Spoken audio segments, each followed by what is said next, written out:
শামীমা, আজকে যখন তাকে হৃদরোগ ইনস্টিটিউটে নেওয়া হলো দুপুর পর্যন্ত বা বিকাল পর্যন্ত আমরা জানতাম না যে তাকে নেওয়া হবে, একটা আনশিডিউল প্ল্যান পরবর্তীতে যা পরিবর্তন করা হলো। তো সেখানকার সার্বিক নিরাপত্তা কেমন এবং তার সহযোদ্ধা সহকর্মী তাদেরও নিশ্চয়ই অনেক ভিড় সেখানে রয়েছে, সেগুলো সামলাতেও কি বেগ পেতে হচ্ছে নাকি?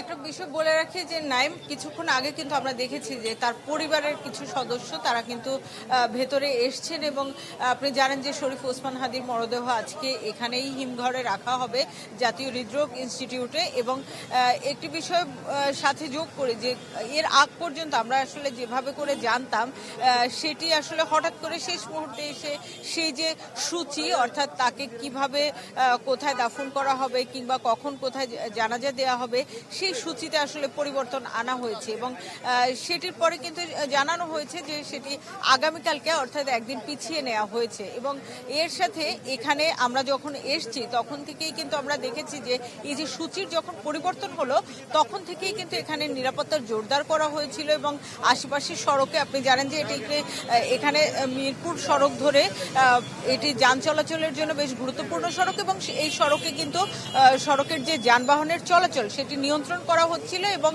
এইখানে আমরা দেখেছি যে পুলিশ বাহিনীর সদস্য যারা আছেন তারা যেমন করে এসছেন এবং একই সঙ্গে র্যাবকে আমরা দেখেছি নিরাপত্তা দিতে এবং একই সঙ্গে আমরা সেনাবাহিনী এবং এসএসএফ এর সদস্যদেরকেও দেখেছি যে তারা এই পুরো যে হাসপাতাল এবং তার আশেপাশের এলাকা তারা যতটা তার যে এই যে তার তাকে বহনকারী গাড়িবহর যে আসবে সেই যতটা প্রয়োজন হবে ততটুকু জায়গা কিন্তু তারা নিরাপত্তার চাদরে মুড়িয়ে দিয়েছেন। এবং বলা যায় যে যেহেতু কয়েকটা বাহিনীর সদস্যরা এখানে নিরাপত্তা দিচ্ছিলেন তো বেশ কয়েক স্তরের নিরাপত্তাই এখানে ছিল এবং পুরোপুরি পূর্ণ নিরাপত্তাই কিন্তু তার মরদেহকে হিমঘরে নেওয়া হয়েছে এবং এখন তার পরিবারের সদস্যরা এসছে। সেক্ষেত্রে বোঝা যাচ্ছে যে হয়তো তাদেরকে এই যে মরদেহ দেখার সুযোগটা সেটি তাদেরকে দেওয়া হবে। এটা কি? ও এটা কেন তুমি জানো না?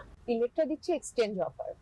কারণ আপনি জানেন যে তারকে যখন সিঙ্গাপুরে নিয়ে যাওয়া হয় তখন কিন্তু তার সাথে তার ভাই ছিলেন এবং তার ভাই ওমর শরীফ ওমর তিনি ছিলেন এবং একই সঙ্গে তার একজন সহযোদ্ধা ছিলেন যিনি ইনকিলাব মঞ্চে একই সঙ্গে তার সাথে রাজনীতি করতেন, তার রাজনৈতিক সহযোদ্ধা।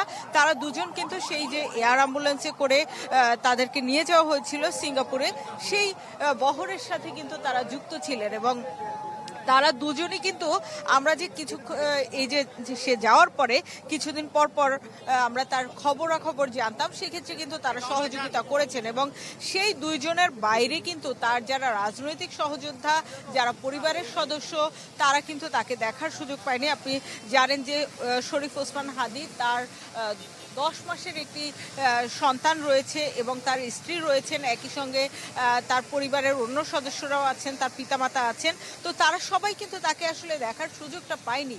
সেই সুযোগটা দেওয়ার জন্যই হয়তো তার এই যে পরিবারের সদস্যদেরকে আমরা ভেতরে যেতে দেখলাম, তারা হয়তো সেজন্যই এসছেন। এবং একই সঙ্গে বলে রাখি যে তার যারা রাজনৈতিক সহযোদ্ধা যারা শুভানুধ্যায়ী তারা যারা আছেন তাদের জন্য কিন্তু বলা হয়েছে যে তাকে দেখার সুযোগ কাউকে দেয়া হবে না, অর্থাৎ মরদেহ যেহেতু দেখার সুযোগ পাবেন না তবুও কিন্তু সবাই আসলে আবেগের জায়গা থেকে এসছেন, তাকে ভালোবাসার জায়গা থেকে এসছেন এবং এখানে কিন্তু প্রচুর মানুষ ভিড় করে আছেন। তারা সবাই জানেন যে তাকে আসলে দেখার সুযোগ পাওয়া যাবে না, কিন্তু এখানে যারা এসছেন সবাই যে তার রাজনৈতিক সহযোদ্ধা তা না, এর বাইরেও সাধারণ মানুষকেও আমরা দেখেছি যে শুধুমাত্র শরীফ ওসমান হাদিকে ভালোবেসে তারা এখানে এসছেন। একটু বলে রাখি যে শরীফ ওসমান হাদি কিন্তু জুলাই যোদ্ধা ছিলেন এবং জুলাইয়ের পরে তিনি বিভিন্ন প্রতিবাদে সামিল হয়েছেন, কণ্ঠকে তিনি তুলে ধরেছেন, অর্থাৎ অন্যায়ের বিরুদ্ধে তিনি কথা বলেছেন।